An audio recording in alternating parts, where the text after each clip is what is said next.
Hugo est l'un des ouragans les plus violents de l'histoire. Je n'avais jamais vu ça. En 1989, il détruit tout sur son passage. Regarde ces vents. Sur la terre ferme, la situation est catastrophique. À l'époque, c'était l'ouragan le plus coûteux aux États-Unis. Et dans les airs, J'arrive pas à rétablir. C'était l'ouragan qui dirigeait l'appareil. Ne force pas. un avion de recherche américain est ballotté comme un fétu de paille. C'était lui qui décidait de notre destin. On a perdu le moteur 3. J'y crois pas. Le moteur 3 prend feu. Mais les gaz. Le pilote a perdu le contrôle Je suis à fond. et on a commencé à plonger. Ça suffit pas. J'ai pensé que c'était la fin.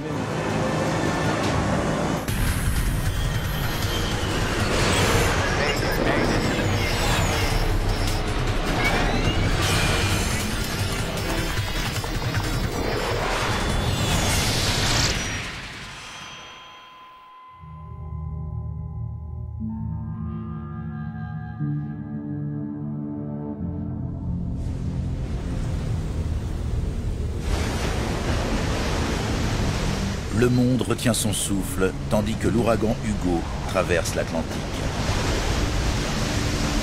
L'énorme cyclone tropical mesure plus de 600 km de diamètre.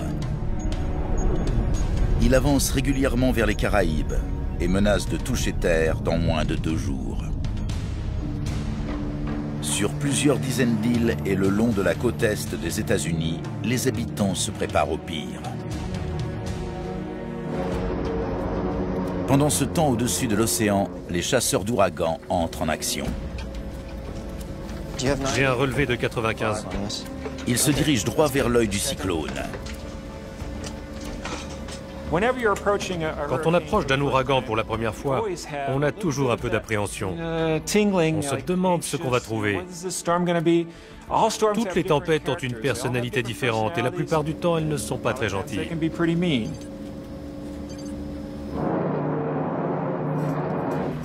Encore 20 minutes. Profite du soleil tant qu'il est là. Ok, je profite. Le NOAA 42 est un avion de recherche de la National Oceanic and Atmospheric Administration, l'agence américaine des océans et de l'atmosphère. On avait à bord quelques-uns des meilleurs spécialistes des ouragans, des scientifiques très expérimentés. En traversant l'ouragan, les chercheurs peuvent mesurer précisément la vitesse du vent, la pression atmosphérique et la température. Des données précieuses pour prédire le comportement du cyclone et peut-être sauver des vies. Jeffrey Masters est le directeur du vol. Mon rôle est de guider l'appareil vers l'œil du cyclone. Donc je dois dire au pilote, virez à gauche de 10 degrés et suivez tel ou tel cap. Jerry, on suit le cap 070. Et pendant que je donne ces instructions, je surveille aussi les vents pour vérifier qu'on va droit vers l'œil. Cap 070. Bien reçu. Jerry McKim est le pilote de l'avion. Vétéran de la Navy avec 20 ans d'expérience, il a déjà traversé 4 ouragans. Les gens pensent qu'il faut être fou pour traverser un ouragan en avion. Mais aucun de nous n'a envie de mourir, on fait juste notre boulot. Et la vitesse? On fonce. On essaie de rester à 250 nœuds. Lowell Gesslinger, le commandant de vol, est l'un des chasseurs d'ouragans les plus expérimentés au monde. C'était ma 13e saison et le 249e ouragan de ma carrière. Depuis les premiers vols de reconnaissance dans des ouragans dans les années 40, 2 appareils américains ont été perdus et 17 personnes ont trouvé la mort. Il faut avoir le goût du risque, j'imagine. Quelque chose comme ça. La plupart des gens n'ont probablement pas du tout envie de faire ça. L'équipage de l'agence NOAA a décollé de la Barbade à bord d'un P-3 Orion à turbopropulseur. Un avion suffisamment puissant pour traverser les plus violents cyclones. C'est un appareil très solide avec des ailes courtes et 4 énormes moteurs très puissants. C'est un vrai tank. Il peut résister aux turbulences et continuer de voler sans problème. Donc c'est un bon appareil. Les P3 sont de vrais laboratoires volants. Il y a plus de 10 millions de dollars de matériel météorologique à bord. Donc on peut faire la meilleure analyse possible en plein vol. À 45 minutes de l'ouragan, NOAA 42 vole à seulement 10 000 pieds, soit 3 000 mètres d'altitude. Frank Marks, le responsable scientifique, surveille le radar tout en préparant la mission. On approchait et on avait une vision radar assez bonne. On pouvait voir l'œil du cyclone, ça sautait aux yeux. Et on était concentré sur l'expérience prévue consacrée aux échanges énergétiques des ouragans. L'objectif était d'étudier les interactions entre l'ouragan et l'océan. Donc il fallait voler à basse altitude, près de la mer.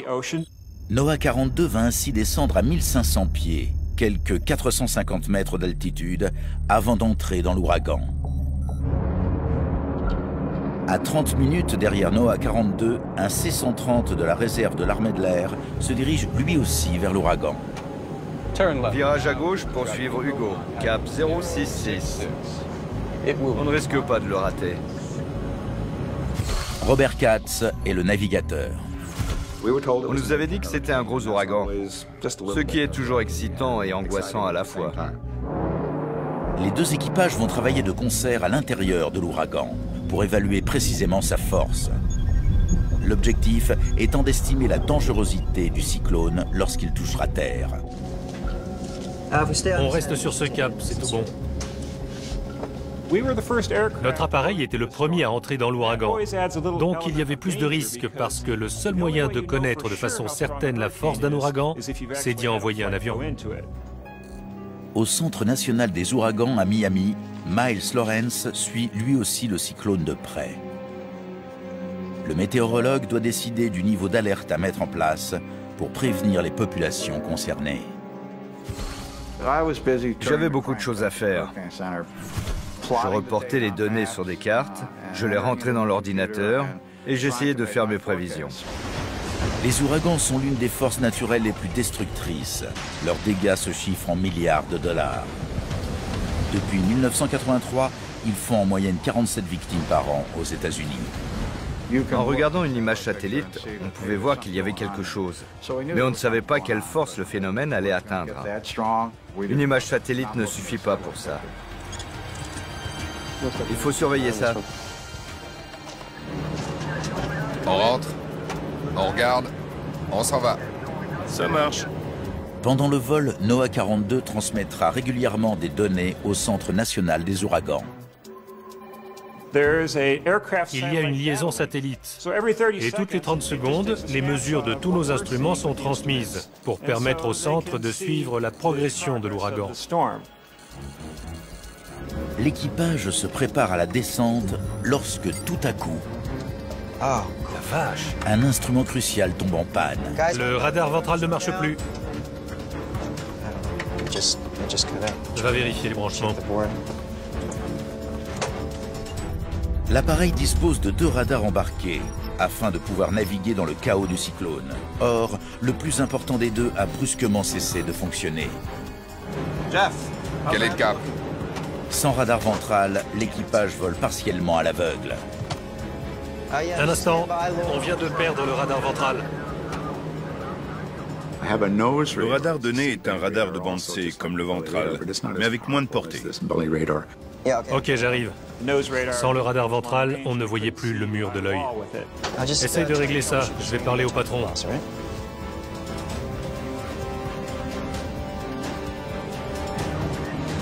Désolé les gars. C'est réparable? Je crois. Je veux dire oui. Et ben voilà. Les techniciens se mettent à travailler dessus pour le réinitialiser, quelque chose comme ça. La mission est compromise. Il y a des enjeux scientifiques importants, avec de gros budgets. Donc personne ne veut prendre le risque d'un changement de programme. Les deux équipages ne connaîtront pas la force réelle de l'ouragan tant qu'ils n'auront pas pénétré à l'intérieur. Selon les images satellites, cependant, le vent atteindrait 200 km/h. Des conditions extrêmes qu'aucun avion de ligne ne prendrait le risque d'affronter. On savait que c'était un ouragan de catégorie 3 ou plus. Donc pour l'équipage, ça voulait dire que c'était potentiellement une belle balade. C'est comme ça qu'on dit entre nous. L'échelle de classification des ouragans compte 5 niveaux d'intensité. Dans un ouragan de catégorie 3, le vent atteint des vitesses allant de 178 à 208 km/h. Les mobil-homes peuvent être détruits et de fortes inondations sont possibles.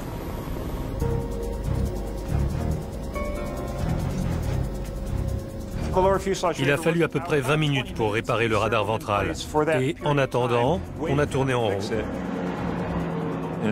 En fait, on ne pouvait pas attendre plus longtemps parce que notre carburant était limité. Super, c'est bon. Salut Hugo, content de te revoir. Le vol NOAA 42 est prêt à entamer sa mission. Le radar est réparé. Je savais qu'on pouvait compter sur toi. Plus d'excuses, on y va. En évaluant rapidement la force du vent, Jeffrey Masters constate que l'ouragan s'est intensifié. J'ai regardé les chiffres qui s'affichaient et je me suis dit, ok, c'est pas bon. C'est probablement un peu plus fort qu'un ouragan de catégorie 3. Au sol, les météorologues constatent eux aussi que l'ouragan semble se renforcer. Est-ce que Hugo allait atteindre la catégorie 5? Est-ce que le vent allait souffler à 240 km/h ou seulement à 210? Je n'en avais aucune idée. Ça risque de faire des dégâts.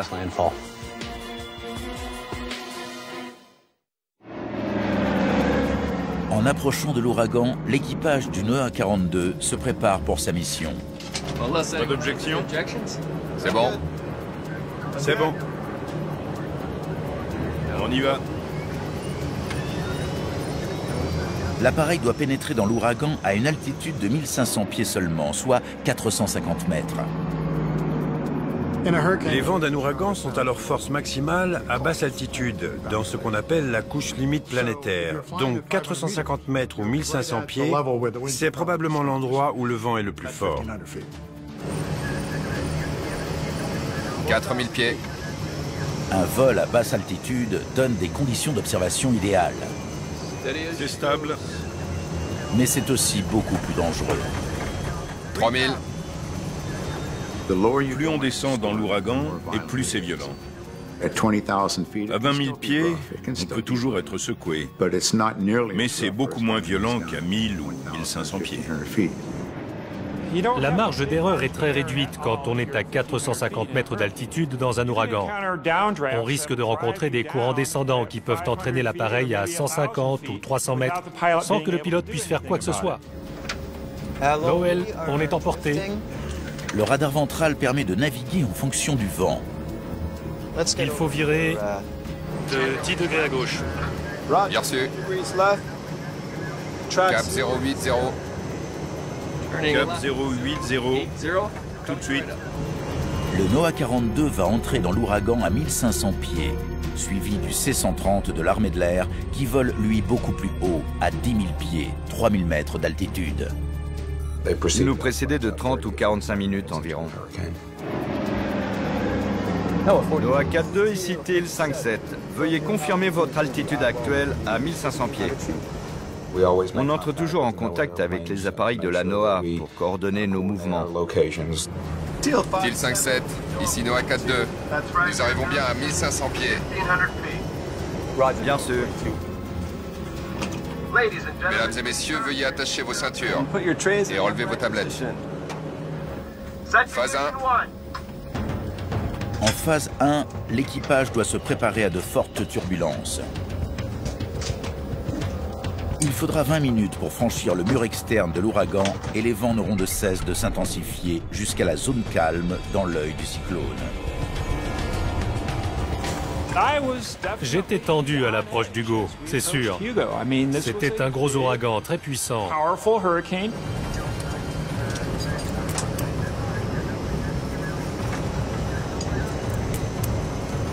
Dans les parties externes de l'ouragan, le NOAA 42 rencontre d'abord de longues bandes orageuses en spirale.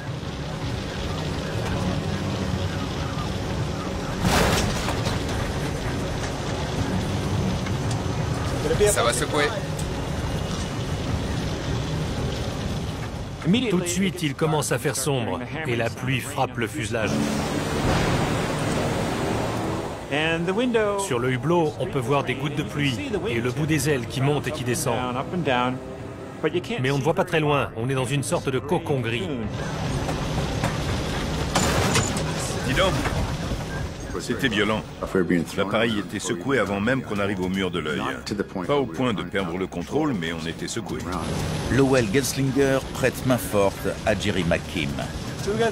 À 2 contre 1, ce sera plus équilibré. Ouais. Les commandes sont connectées. Donc quand un des pilotes vire à gauche, l'autre peut l'aider et on peut coordonner ses efforts pour essayer de maintenir l'assiette. On ne voit rien. Il n'y a pas de repère au sol ni dans le ciel. Donc il faut voler entièrement aux instruments. On regarde l'horizon artificiel, l'anémomètre, l'altimètre et tous les autres outils dans le cockpit pour s'orienter. Un vent de travers puissant déstabilise l'appareil. Afin de compenser et de voler droit à travers l'ouragan, les pilotes doivent maintenir l'appareil fortement incliné sur la gauche. Les vents tournaient dans le sens inverse des aiguilles d'une montre, donc ils venaient de ma gauche. Et je devais pointer le nez de l'appareil face au vent pour essayer de garder le cap. C'était un moment de grande tension dans le cockpit. On était incliné au moins à 45 degrés. On volait en crabe. Ce qui veut dire qu'on avait un angle de dérive de 45 degrés.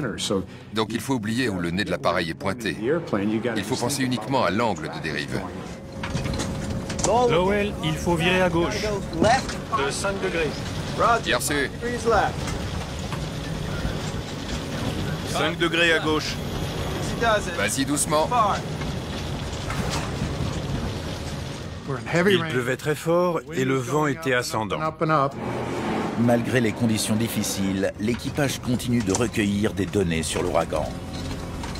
On s'attendait à rencontrer un ouragan violent, donc on a continué comme prévu. Au Centre national des ouragans, les météorologues reçoivent les dernières données.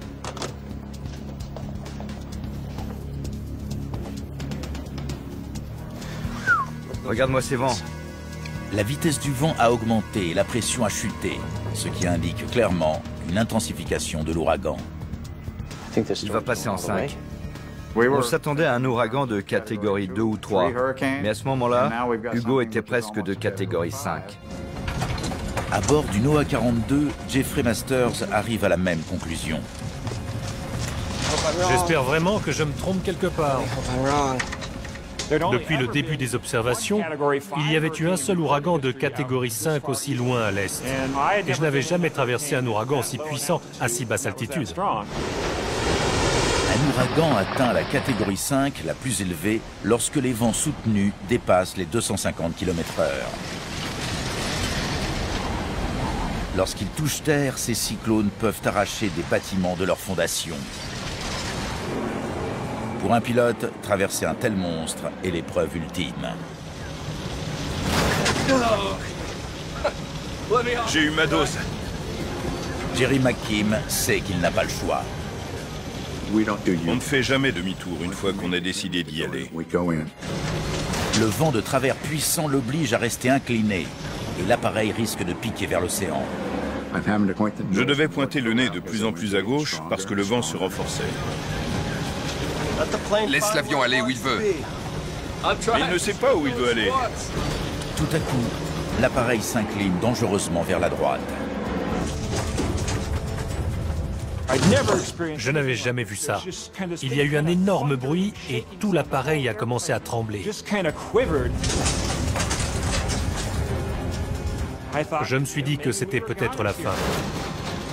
J'essayais de corriger avec la gouverne de direction, mais je n'y arrivais pas.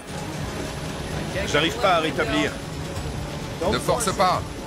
Je regarde Lowell à côté et il fait la même chose.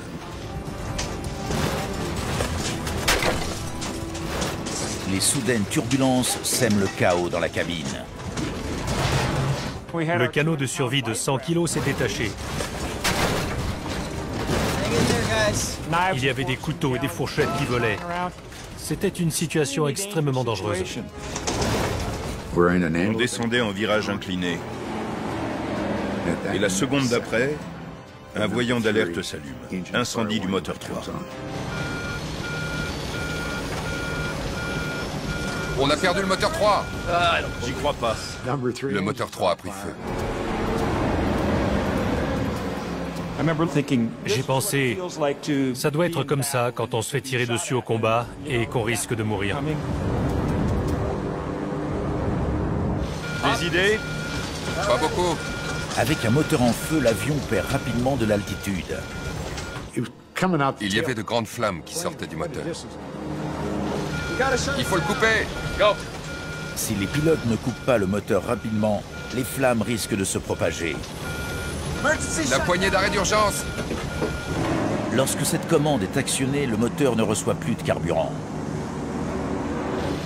L'incendie s'est éteint, mais l'appareil a perdu un moteur.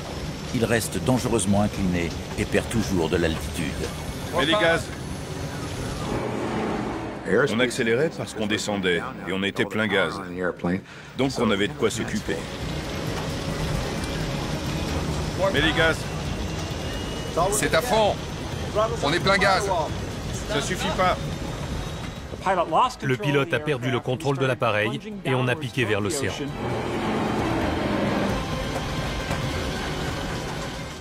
Et tout à coup, boum.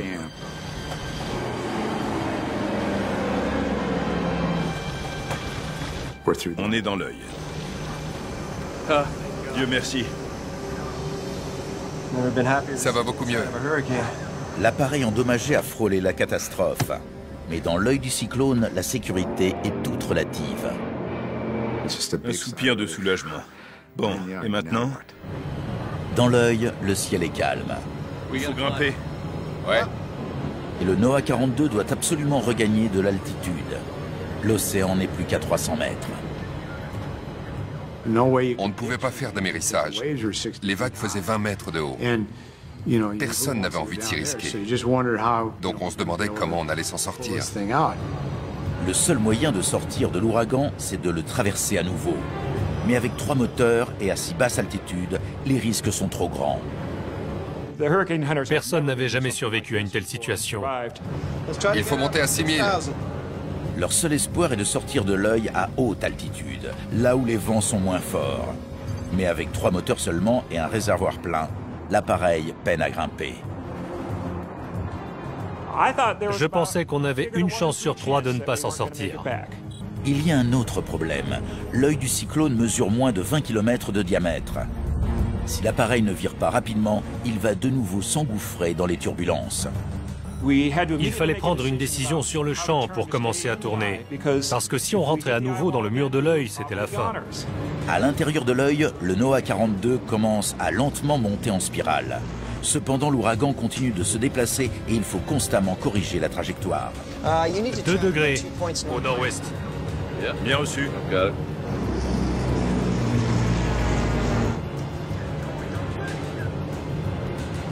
Joli. Un ouragan comme ça se déplace en zigzag. Il ne va pas en ligne droite. À chaque fois qu'on faisait un tour, il se déplaçait. On pourrait croire qu'un ouragan va toujours dans la même direction, mais en fait, il fait des zigzags. Tout le monde va bien? À peu près. En regardant autour de nous, on avait l'impression d'être dans un énorme stade. On voyait les nuages tourner doucement. C'était comme une sorte de marche menaçante. Et maintenant? On attend la cavalerie? Ça me va.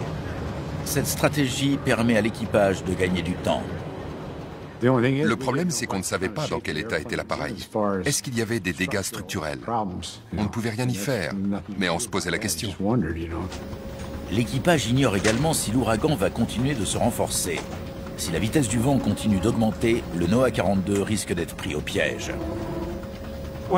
Quand un ouragan passe par son premier cycle d'intensification rapide, comme c'était le cas pour Hugo, il arrive que les vents se concentrent dans une petite zone très près de l'œil. Le C-130 de l'armée de l'air, toujours en approche, est leur seul espoir. NOAA 42, appel de détresse. Nous avons perdu un moteur. La première chose qu'ils ont dite, c'était qu'ils étaient en détresse et qu'ils avaient perdu un moteur. Et là, le silence s'est fait dans notre cockpit. Je me souviens avoir regardé les pilotes, ils se sont retournés vers moi et tout le monde a pensé la même chose. Oh non.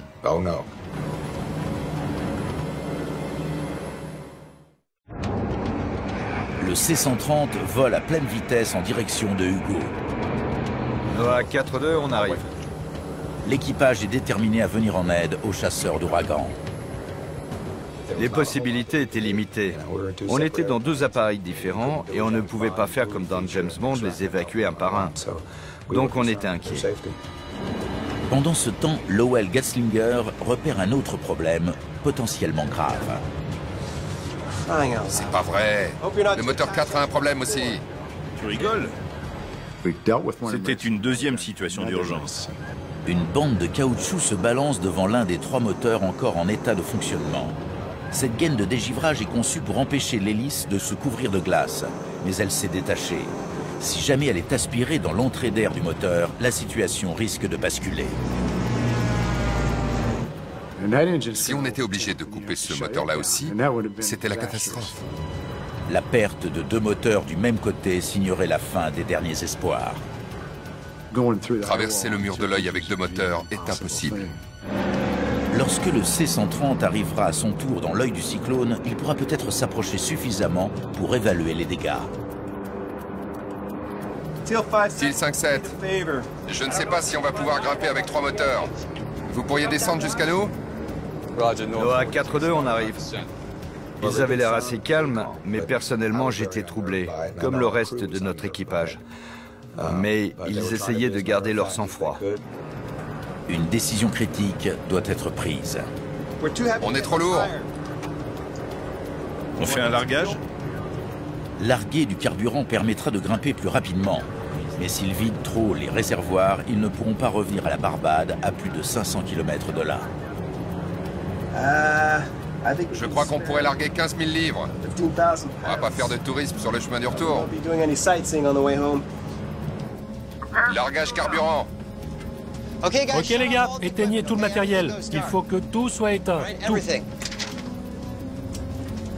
Les appareils électroniques pourraient provoquer une explosion. Quand on fait un largage, le carburant passe juste au-dessus de l'aile. Et si quelqu'un parle à la radio ou qu'un émetteur fonctionne, une étincelle pourrait déclencher un incendie. Largage. Ok. C'est parti. En 10 ou 15 minutes, on a largué le plus de carburant possible. Le NOAA 42 avait décollé avec assez de carburant pour un vol de 9 heures. Après le largage de 15 000 livres, il reste environ 4 heures d'autonomie. Les moteurs avaient toujours la même puissance et l'appareil s'était allégé. Donc, grâce à la portance des ailes, on pouvait grimper. Allez, allez! Au-dessus du NOAA 42, le C-130 arrive dans l'œil du cyclone. NOAA 4-2, on arrive sur zone. Afin de se rejoindre à l'intérieur de l'ouragan, le NOAA 42 va grimper, tandis que Teal 57 va descendre. Les deux équipages devront coordonner leur vitesse et leur angle d'inclinaison latérale pour éviter de rentrer dans le mur de l'œil. Le danger est extrême. NOAA 4-2, on vous voit. Seule la gravité de la situation justifie une telle prise de risque. On a coordonné nos positions et ensuite tout s'est fait visuellement. Pas de mouvement brusque, ils sont là. On s'est approché à environ 300 mètres de l'autre appareil. La moindre erreur risque d'entraîner une collision. Le vol de proximité réalisé par les pilotes de Teal 57 et NOAA 42 dans un ouragan de catégorie 5 à l'intérieur de l'œil, alors que l'œil ne faisait qu'une quinzaine de kilomètres de diamètre, c'est l'une des plus grandes prouesses dans l'histoire de l'aviation. On a essayé de voir s'il manquait des panneaux du fuselage. C'était très important, parce que si un panneau était abîmé, il risquait de finir par se détacher et de se coincer dans une hélice, ce qui aurait été un problème grave. Un des moteurs avait aussi pris feu, donc ils voulaient savoir si des flammes étaient encore visibles. Mais on n'a rien vu de tout ça. Noah 4-2, pas de dégâts visibles à part le dégivreur. Ils ont bien gardé et ils n'ont pas vu de dégâts. Quelques instants plus tard, une autre bonne nouvelle. Je ne crois pas. La gaine de dégivrage est partie. Excellente nouvelle. La bande de caoutchouc s'est finalement envolée, sans endommager le moteur. C'était un soulagement de savoir que ce truc n'était plus là. Steel 5-7, on aurait besoin d'un autre service. On ne peut pas rester là, le carburant baisse. Est-ce que vous pourriez trouver un point de sortie? Bien sûr, on va essayer. On leur a demandé très gentiment, est-ce que vous pourriez traverser le mur de l'œil à plusieurs endroits pour trouver la zone la plus calme, à l'altitude maximum qu'on a pu atteindre, c'est-à-dire 6000 pieds. Ils nous ont demandé de trouver le meilleur chemin pour sortir de l'ouragan. Donc on a décidé d'essayer. On leur demandait s'ils pouvaient rester encore un peu dans l'œil, et c'est ce qu'ils ont fait. À bord du Noah 42, la seule chose à faire, c'est d'attendre. Il faut sortir de là. En espérant que le carburant soit suffisant. Qu'est-ce que ça donne? Noah 4-2, je crois que c'est bon. L'équipage du C-130 a trouvé un point de sortie possible. Essayez le cadran nord-est. On avait déterminé que c'était le meilleur cap à suivre. L'endroit où il y avait le moins de turbulences. Bien reçu. À tout à l'heure sur le plancher des vaches. J'espère qu'ils ne se trompent pas. L'équipage se prépare à traverser une seconde fois le mur d'un ouragan de catégorie 5. Tout ce qu'on ne pouvait pas attacher, on l'a mis dans les toilettes, en se disant que ça allait juste valdinguer à l'intérieur.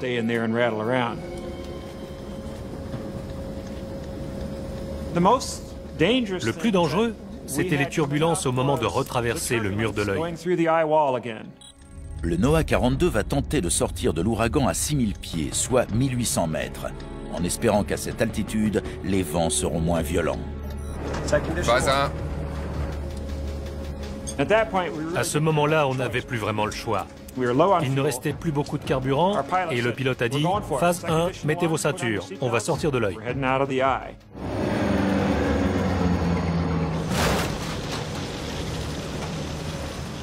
On n'était pas du tout sûr de réussir. On pouvait finir au fond de l'océan Atlantique. On a dû traverser des bandes de pluie et se faufiler à travers les parties externes de l'ouragan.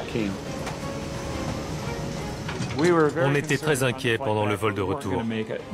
Heureusement, l'équipage du C-130 a bien choisi le point de sortie. Et à cette altitude, les turbulences sont beaucoup moins fortes. C'est déjà mieux. Après une vingtaine de minutes durant lesquelles la tension est à son comble, le Noah 42 échappe enfin aux griffes de l'ouragan.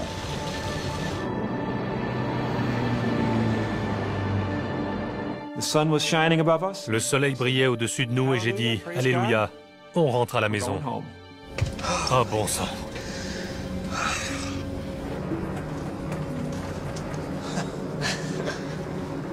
Quelle journée! C'est vraiment pas passé loin.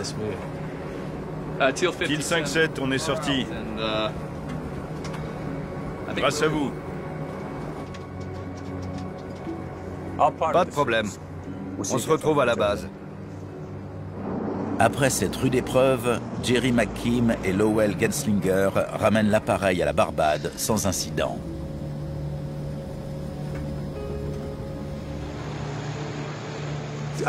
C'est quand on est rentré qu'on a vraiment réalisé ce qui s'était passé. Terry Leyden, pilote et responsable de la sécurité pour l'agence NOAA, est chargé de l'enquête. Pourquoi un équipage expérimenté a-t-il failli ne jamais rentrer de mission? C'était important. L'incident pouvait se répéter s'il restait inexpliqué. D'abord, on va regarder le moteur.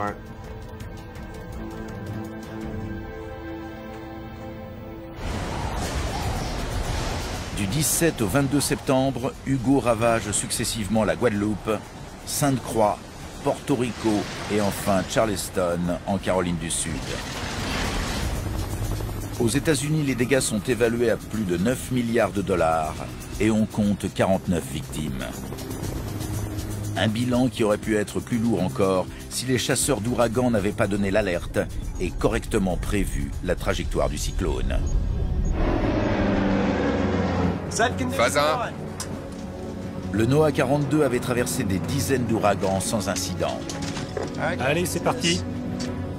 Les enquêteurs doivent comprendre pourquoi cette mission a frôlé la catastrophe. Ils commencent par examiner le moteur qui a pris feu. On a fait venir des mécaniciens de la base aérienne de la Navy à Jacksonville. Faites-moi voir. Ils peuvent démonter un avion pièce par pièce, tout examiner et le réassembler. Ça secoue. La première hypothèse est que les fortes turbulences ont dû endommager le moteur. Reste à savoir comment. J'ai eu ma dose. Un appareil situé dans le cockpit a recueilli des données sur l'intensité des turbulences. Il y a eu beaucoup de jets.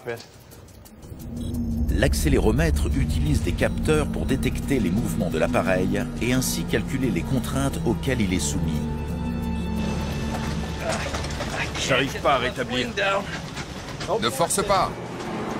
Des valeurs aussi élevées ont rarement été atteintes à l'intérieur d'un ouragan. Elles dépassent largement ce que l'appareil était conçu pour supporter. Le P3 peut théoriquement résister à 3 G5 positifs et 1 G négatif au maximum. Or, l'accéléromètre a enregistré des valeurs de 5 G8 positifs et 3 G7 négatifs. Cependant, la question reste en suspens. Les fortes turbulences ont-elles provoqué l'incendie du moteur? La réponse va étonner les enquêteurs. Ça n'avait rien à voir. Les turbulences n'ont joué aucun rôle dans l'incendie. Ils ont constaté que le problème venait du régulateur carburant. En raison d'un capteur défaillant, la quantité de carburant injecté dans le moteur n'était pas correctement régulée. De plus, les archives de la Navy révèlent que ce problème avait déjà été signalé sur d'autres appareils. En fait, il y avait de nombreux précédents. Lorsque le capteur est tombé en panne, le moteur a reçu trop de carburant et l'incendie s'est déclaré. On a perdu le moteur 3.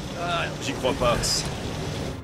Si l'incendie s'est produit durant la mission, c'est une malheureuse coïncidence.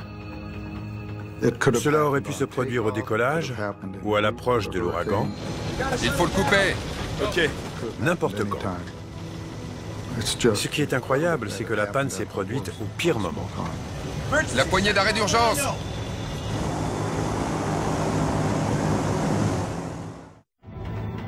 Si le cyclone n'a pas provoqué l'incendie, il n'en a pas moins endommagé l'appareil. Le moteur 4 a un problème aussi. Tu rigoles? La gaine de dégivrage arrachée a failli provoquer la perte d'un second moteur, ce qui aurait été une catastrophe. On craignait que cette pièce se coince dans l'hélice. Mais par chance, ça ne s'est pas produit. Les enquêteurs se demandent également pourquoi les turbulences dans l'ouragan étaient si fortes.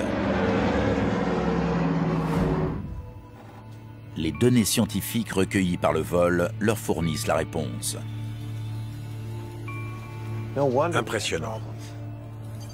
Les vents violents qui ont secoué l'appareil ont été causés par un phénomène météorologique encore jamais observé. Les mésovortex sont des tourbillons de très petite échelle situés dans le mur de l'œil. Ils généraient des vents de 320 km/h. Le NOAA 42 a eu la malchance de traverser un de ces tourbillons. Les enquêteurs doivent désormais répondre à une question cruciale pour l'avenir. Lors de la prochaine mission importante, c'est parti. Comment garantir la sécurité des chasseurs d'ouragans chargés d'entrer dans l'œil du cyclone?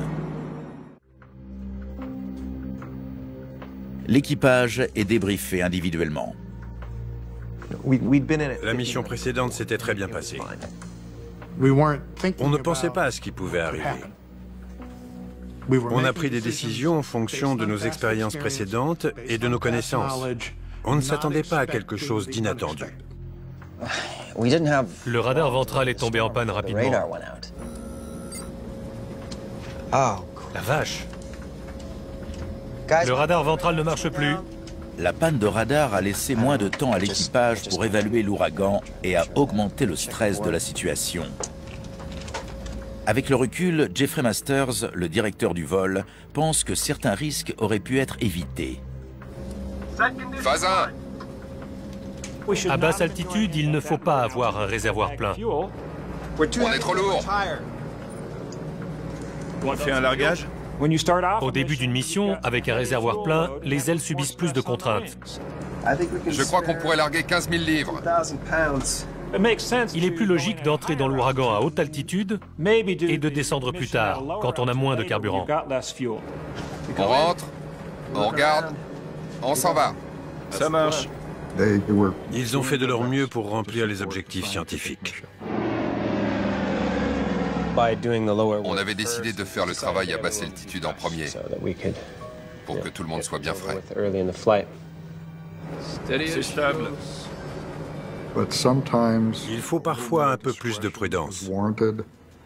Et dans ce cas précis, je crois que cela aurait été judicieux.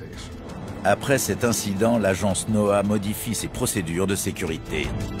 Le premier avion à entrer dans un ouragan vole désormais à 5000 pieds minimum, soit 1500 mètres. À cette altitude, les courants ascendants et descendants sont bien moins violents. Je crois que c'est une excellente recommandation. Une fois qu'on en sait un peu plus sur l'ouragan, on peut aller faire le travail de recherche important, plus en profondeur. Là, on peut descendre suffisamment bas pour savoir ce qui se passe vraiment, mais sans prendre de risques. Le radar est réparé. Les équipages doivent également revoir la stratégie de mission avant d'entrer dans l'ouragan. On me demande souvent pourquoi je continue. Ça fait 32 ans que tu es chasseur d'ouragan, pourquoi tu ne fais pas autre chose? Je réponds que c'est différent à chaque fois. Et j'apprends toujours quelque chose de nouveau. Les météorologues espèrent que les découvertes de l'agence NOAA permettront d'améliorer les prévisions et de sauver des vies. Évacuer 1 kilomètre de côte coûte des millions et des millions de dollars. Donc si on pouvait prévoir au kilomètre près la zone où un ouragan va toucher terre, ce serait magique. On pourrait évacuer 10 ou 15 kilomètres de côte seulement. Je crois que c'est un bon objectif. Le NOAA 42 a été réparé et l'appareil a traversé depuis plus de 30 ouragans sans aucun incident sérieux. Hugo était inoubliable du point de vue de l'équipage. Durant ma carrière, j'ai traversé plusieurs centaines d'ouragans. Il y en a que j'ai oubliés, mais pas Hugo. Mais les gars, j'aime penser que si j'étais là-bas, c'était pour faire mon boulot. Ok. Je crois qu'il a piloté fantastiquement bien. Joli. Tout le monde à bord a bien travaillé. Accrochez-vous. On était au mauvais endroit au mauvais moment. Et on a beaucoup de chance d'avoir survécu. Alléluia.